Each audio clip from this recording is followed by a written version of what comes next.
Pardon madame, je constate que vous portez le pantalon. Est-ce que vous avez une autorisation de la préfecture de police pour le faire? Non, Est-ce que vous savez que théoriquement vous devriez en avoir une d'autorisation? non, je savais pas.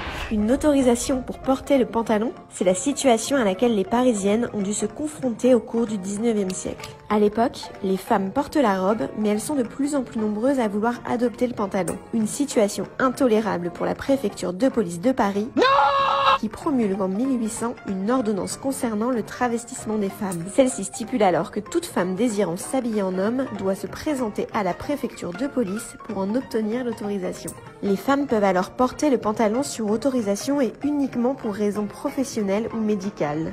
Rosa Bonheur obtiendra le fameux sésame, tandis que George Sand portera le pantalon sans autorisation. La loi est adoucie en 1892 puis en 1909.